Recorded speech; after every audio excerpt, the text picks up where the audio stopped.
Greetings, my friend. We are all interested in the future, for that is where you and I are going to spend the rest of our lives. And remember, my friend, future events such as these will affect you in the future.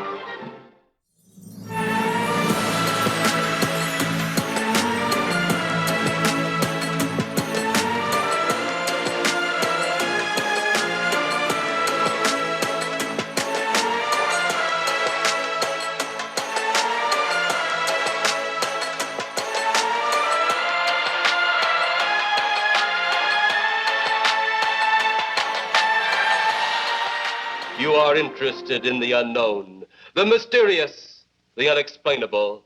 That is why you are here. And now, for the first time, we are bringing to you the full story of what happened. We are giving you all the evidence, based only on the secret testimony of the miserable souls who survived this terrifying ordeal. The incidents, the places. My friend, we cannot keep this a secret any longer. Let us punish the guilty. Let us reward the innocent. My friend, can your heart stand the shocking facts about grave robbers from outer space? No notes, man. I have no notes. If this guy stood up on it was doing this for an audition, I'd be like, no notes, perfect. We're gonna move on now to. That's just you never see that, do you? I actually love that intro there that you're bringing up, because that was my first thought of this movie, was because, folks, y'all know what movie we're watching.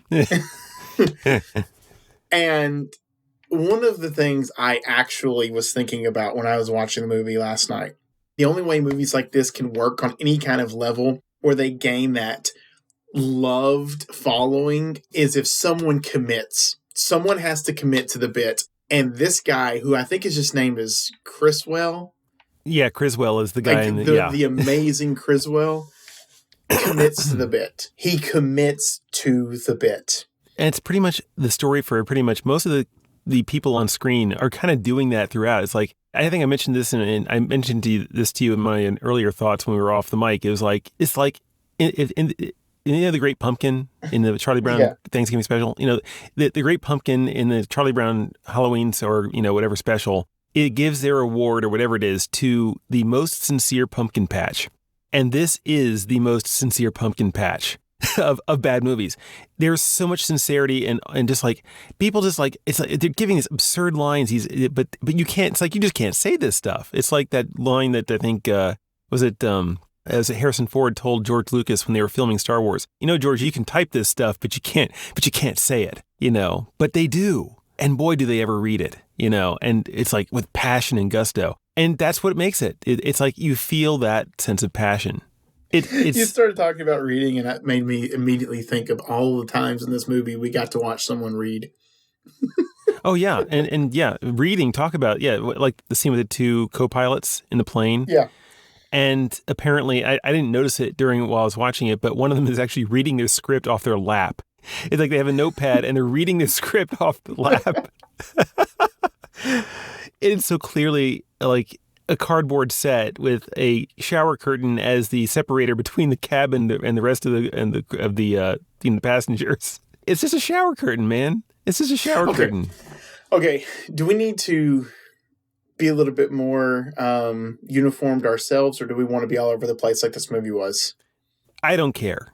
We're going to, say what you want. We've got some other things to talk about the production stuff, but whatever comes to mind, man. You have a list of things you want to say, just say it. Well, go ahead. For starters, like I've already said, I'm going to go ahead, folks, if you must know. Yes, I'm not going to hold back when I say this is from... I'm going to give my review first, and that is, this is Nuke the Fridge. This is the quintessential Nuke the Fridge movie. Nuke the Fridge, highly recommend film. I mean, it's just so... Yeah, it is true. It is so bad that it is good. You do not walk into this film going, I am here for a cinematic masterpiece like that of The Godfather or Streetcar Named Desire. You are here to watch someone who had a vision, and they committed to that vision. And that man's name. It was glorious. Yeah. And that man's name is Ed Wood. Yes. And I wish they kept the title from the original. The original title they had was Grave Robbers from Outer Space. It's like, well, that's the title that actually does it justice, Plan 9 is a little kind of, you don't know what to make of it. Well, apparently there's like something about, I was reading it just a little bit ago. Apparently there was something about like distributing in the South and calling people grave robbers. I don't really understood what that was about. But something about being in the South and calling it that movie wasn't going to sit well with people. Niche marketing. Yeah. I mean, really. And then of course it was only filmed, like it was filmed. It wasn't like, not released. It wasn't released very wide. And then it was like shelved for like 5 or 6 years before it finally was actually started being legitimately released and whatnot. Yeah. So, but I mean, it's like I remember reading something about Vampira, which is the stage name of the actress, which I don't even know her real name. But she was concerned. There was a part of her dress that was kind of over an indiscreet part of her body, I guess, and there was may have been a hole over it. But she figured no one's going to see this. No one's going to watch this anyway. They actually thought that this movie was going to get wide enough distribution that this niche market in the South is going to care about this. So we have to be careful of the people who are going to see it in the South because of this thing. Can you imagine? It's like that. And that in itself is kind of so endearing. Oh, you thought, oh, that's so cute. You thought this was going to go wide, at least the way you think it is. Yeah. Vampira. Is that her name? Vampira. I think Vampira. Yeah. Oh man, it's just I want to like narrow everything down and kind of talk about it in order, but this movie just like that. Yeah, this whole issue in the movie, and I'm not taking this seriously. I want to make this very clear. I'm not going to talk about it from a storytelling standpoint like that. That's probably the point. Like, yeah. The movie, folks, if you haven't seen it, spoiler alert. This is the world's most redundant spoiler alert ever.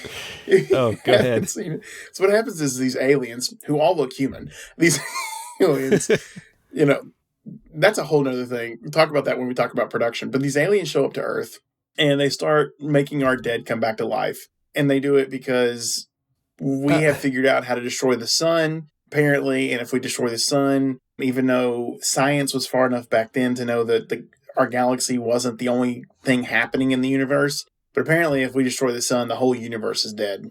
Apparently, yeah. It's So there's a whole monologue about that at the end of the movie. There is one serious thing I will say, and I do think this part, for those of you who don't know, this is Bela Lugosi's last film, and he had actually passed away before the whole filming had taken place. And what Ed Wood had done, he had taken footage from a different, from a test project. Footage. It wasn't even a project. It was test footage. It was like something you play with as it's like to see if there's an idea there that's worth exploring. Even it wasn't. So he takes it, puts it into the film, and then for the rest of the film, like randomly, and I'm serious when I say it's random, it is very random. Bela Lugosi's vampire character, I'm not even sure he's supposed to be vampire, but his character walks like in and out of a graveyard. That's the test footage. There's also a scene at the very beginning where he shuts a door at his house and smells a rose and everything. I don't know if that was supposed to be another serious film or if that was supposed to be like another movie like this film. Multiple ideas going on there. Yeah, multiple ideas. But what is his character doing? Like, you just don't understand it. He also never talks because, again, that was test footage. Now, a majority of this film, every time you have what I would call this quasi-main antagonist, which is the vampire girl and Ghoul Man, who are played by Bela Lugosi and Vampira, respectively. The seductive Vampira. All they do, especially her character, because I'm like, why didn't she do more? They just stand there menacingly. Well, that's their entire thing. I think actually Vampira was Ed Wood had written, because Ed Wood produced, wrote, directed, and edited this movie. But the stuff he wrote for Vampira was so bad that she refused to say it, so they just left it on the cutting room floor. She just demanded that she wasn't going to say it. So that's why she's silent. In case you wanted to know, it's like she refused to speak the lines.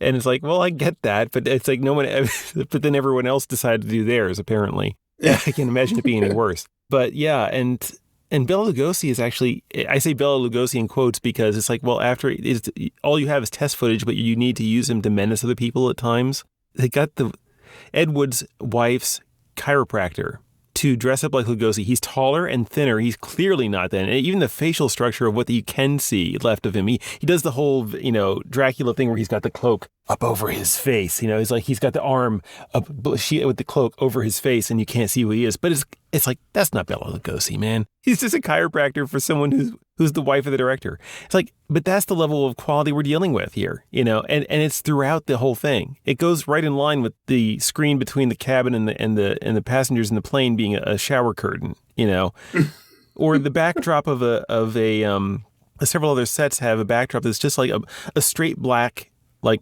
tarp or something. And you can tell that's all it is. It's just a straight black color. And they put some props in front of it. It's like, is this kind of community theater we're doing here?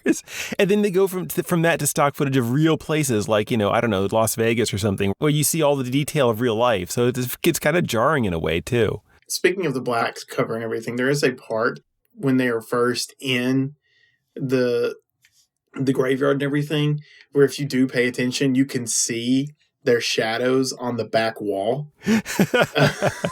I've noticed you're good at spotting that. You spotted that, I think. Didn't you spot that in like the War Between the Planets? They did something similar with the background. Yes. Yeah, you saw that too. You're good at spotting that. That's I don't usually pick up on that detail, but go ahead. Well, this go around, I was sitting there going, because I had read about the whole, and I think you had told me about the whole the boom mic and everything. So I was definitely paying more attention to the bad things that were happening in this film.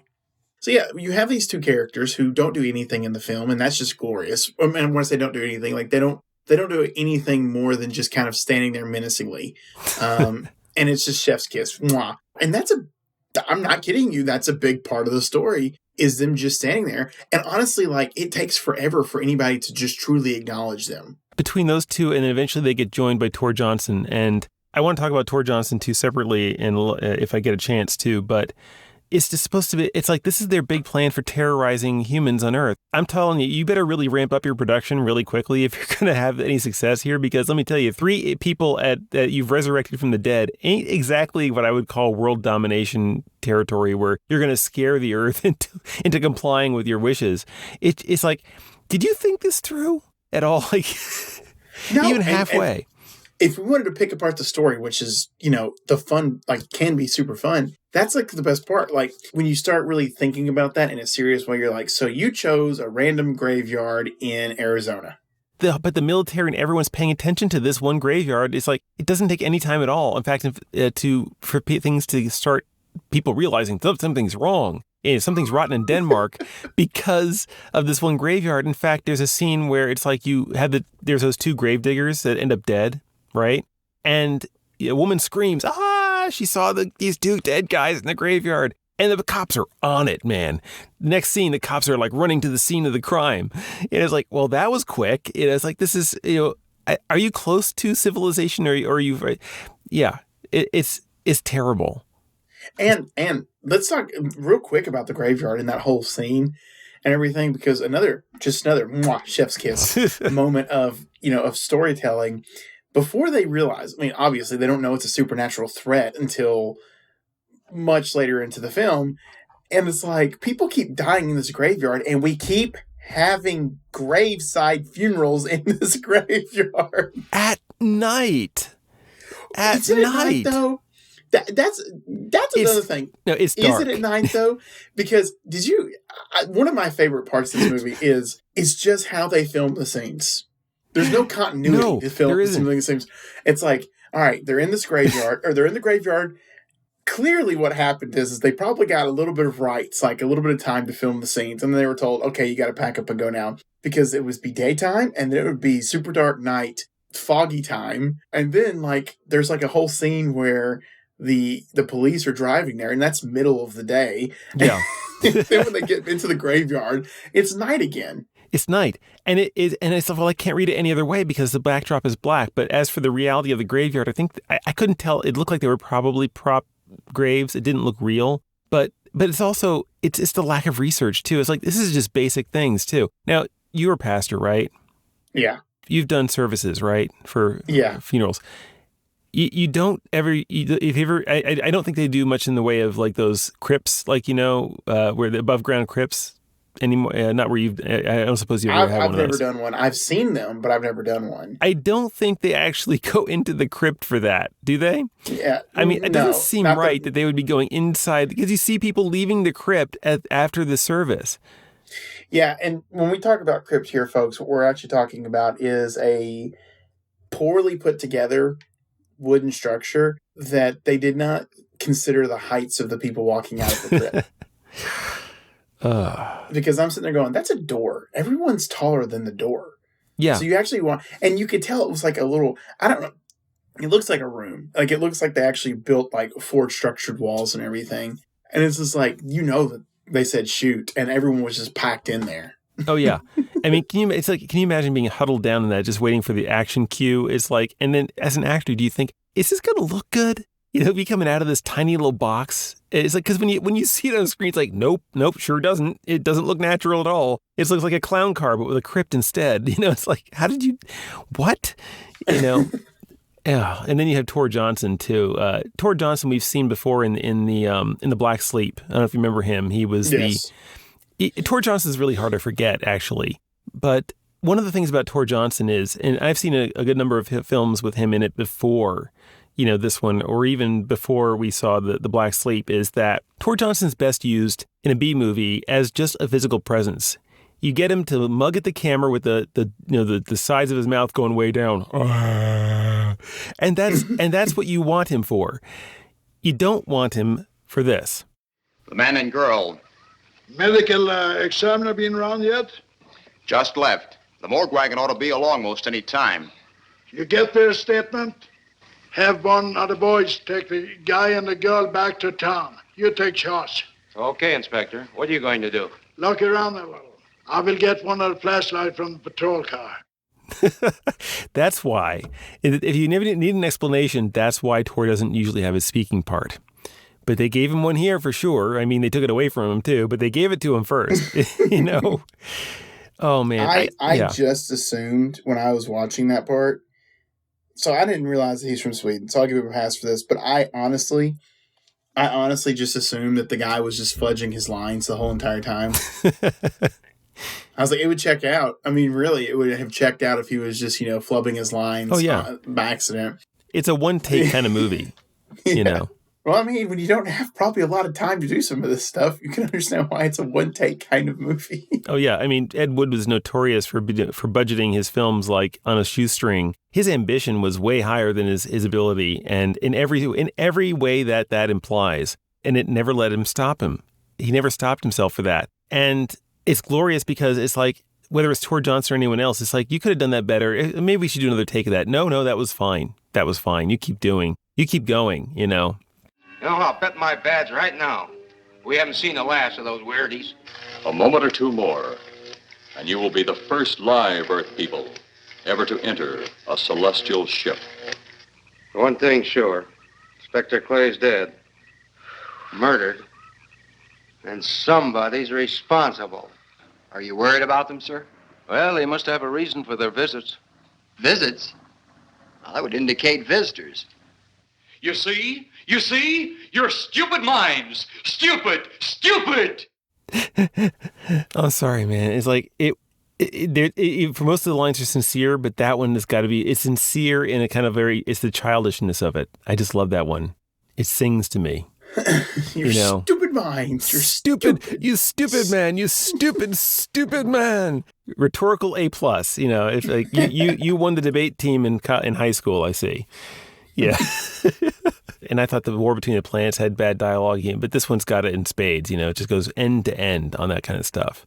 Yeah, and you could tell there was some thought put into this dialogue.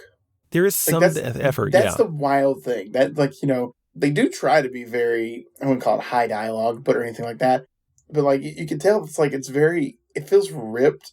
It feels very, old America, not old America, but those novels you have to study in school and everything. It feels like that, but it's not that. If you could tell what he was going for, and then was like, just completely went the opposite way. It feels like what you're trying to go for when you're just starting out writing and you're trying to go for something really sincere, and it's like what you think sincere and honest and what really is heartfelt, and but you're trying to aim for something that's outside of yourself. It's like it's this imagined place of sincerity, and you think this is what sincere and meaning and deep people think about and how they think about it. And the best part about this dialogue is it's most of the delivery.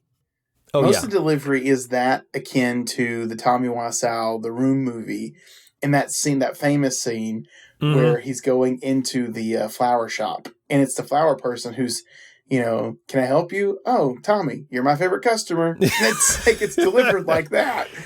Oh, and that scene we were talking about earlier, where the pilot, which is, by the way, I want to point out that is just again, we've already talked about cheap sets and everything like that. I'm sitting there watching this film, and I'm like, we couldn't get a little bit better at filming a cockpit. I mean, they don't even have anything to hold their hands onto. It just makes it look like they've got something to hold their hands onto. But you can tell it's like they don't. It's just, and like, what? Have you never been inside of a plane before? It's cool just if you that. haven't, but. Yeah, I mean, it's like, when you have a budget of $5, I guess you do what you can, but it's like what you do with your friends as a kid if you want to get together. We're going to put on a show. If you and your friends do something where hey, I got a great idea, guys. Let's put on a show. And Mickey, you can go and get your mom's, the shower curtains, and Sylvia, you can go and get your, whatever. It's like, and you can do the flashlight, and when the flying saucer goes over, we're going to wave that in front of people, and everyone just bowl over dead. Like, and do it, but do it carefully. Just make sure you do it. You lower yourself carefully. You don't want to get any hurt. But that's the, yeah.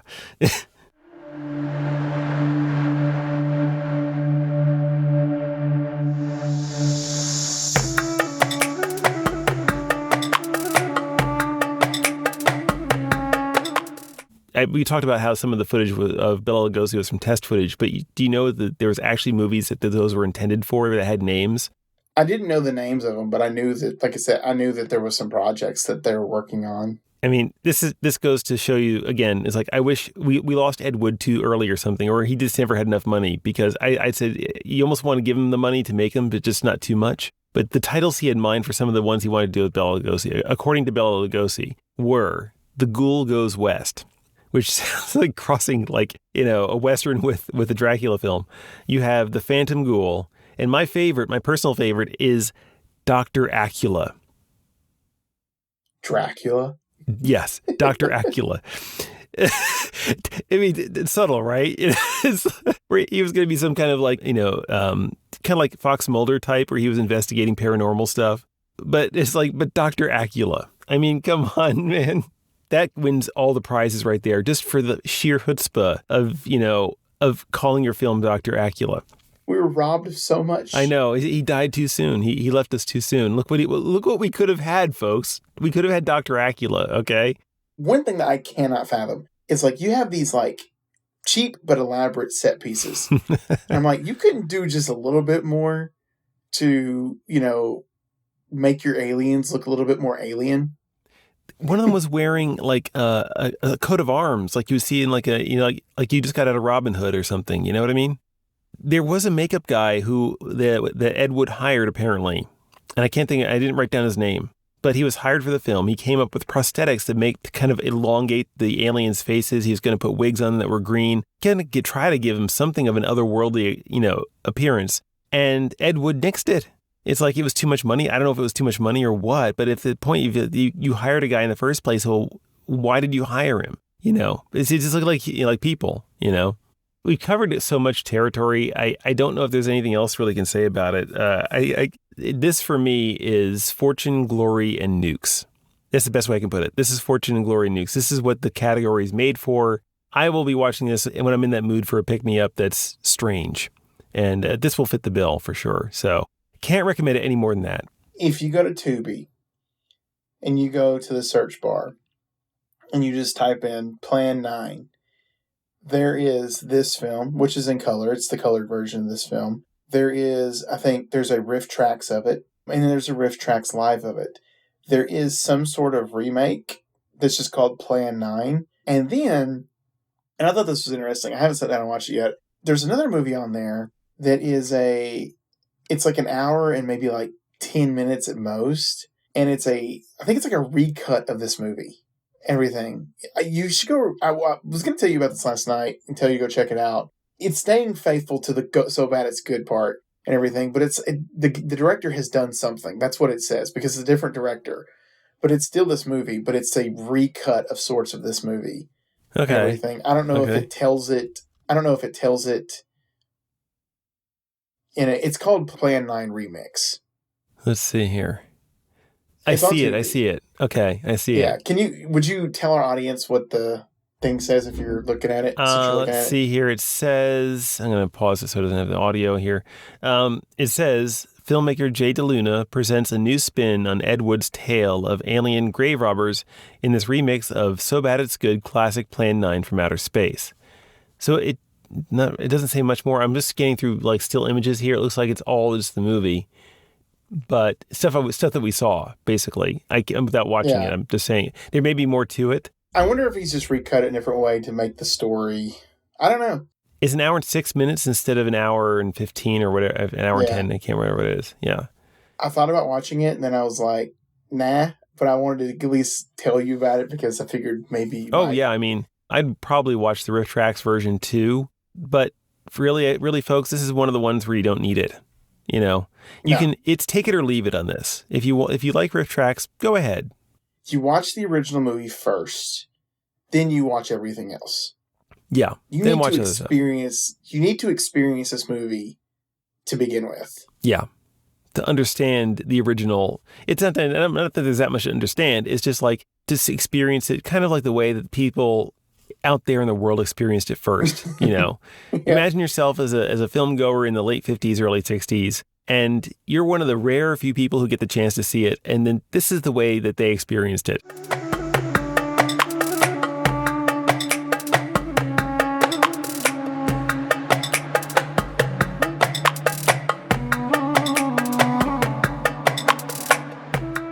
Now's the time when we like to remind the listening audience out there that if you're having fun watching these movies alongside us and hearing our reactions, please do like, subscribe, comment, and of course, follow us on your podcast purveyor of choice. Tell us if you think we got it all wrong, because we're fallible human beings and that happens to us. And if you have any recommendations, let us know, especially if they're available for free, because this adventure comes with no strings attached, guaranteed. And on that note, we have another film coming up, Ryan, and it's kind of an oddball one. I'm not sure what to expect out of it. It's just an oddball premise, but go ahead and you tell the audience what we're in for.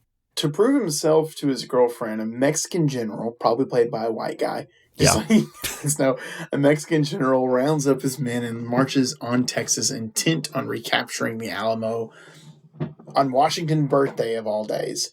This movie is titled Viva Max, starring Peter Ustinov. I feel like I've heard that name before. Yeah. Jonathan Winters, another name I feel like I've heard before. And John Astin, Samwise Gamgee's Sean Astin's dad. Yes. And you have seen both Peter Ustinov and Jonathan Winters in two other movies we've watched. And I'll tell you exactly which ones they are. Peter Ustinov we watched in, what was it? It was Tough Copy. Oh, yeah. And Jonathan Winters you saw as the truck driver in It's a Mad, Mad, Mad, Mad, Mad World. He was the guy who destroyed the gas station. This is going to be a comedy then, I'm guessing. I'm guessing there's more comedic elements to it. I'm not sure. It's probably not going to be as slapdash as Mad, Mad World is, I don't think. But I have no idea, because it's just one of those oddball ones that came up on Tubi. And it's like, well, that could be interesting. And of course, with some of our talks with Mexico right now and, kind of the shenanigans going on in the U.S., hey, why not throw some gasoline in the fire and go back to the 60s and talk about a movie that involves a Mexican general coming to the United States to take over the Alamo. So why not? Yeah. You were quiet there. Okay. It'd be funny. It'd be really funny if this movie took itself seriously. If it turns out to be a sincere drama, I will be sincerely surprised. I mean, how do you have, on Washington's birthday? That to me screams comedy. Yeah, it's going to be Take this, George Washington. Take that. Hey, girlfriend. Hey, look what I did. And he had to prove himself to his girlfriend. I wasn't even thinking about that. Is this going to be a late 60s, early 70s version of the Iliad? Oh, That'd be something, wouldn't it? No. I doubt it's going to be anything that literary. I know. I think literary references beyond this kind of movie, I think. But anyway. Yeah. So yeah, anyway, folks, Viva Max next week. And I guess that's it. So, Ryan, until next week, I'll see you next week. And audience out there, we'll see you next week, okay? See you. See you next week.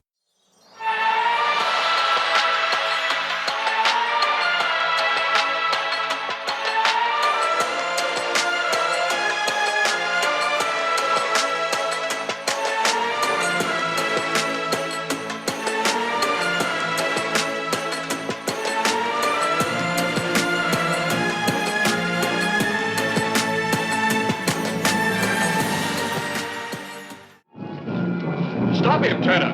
He's close enough. Turn off your electrode gun. No! No! Stop him, Turner! I can't get it. It's jammed. Stop him, you fool! Drop the gun to the floor, Tanner. The metal will break contact. That was too close.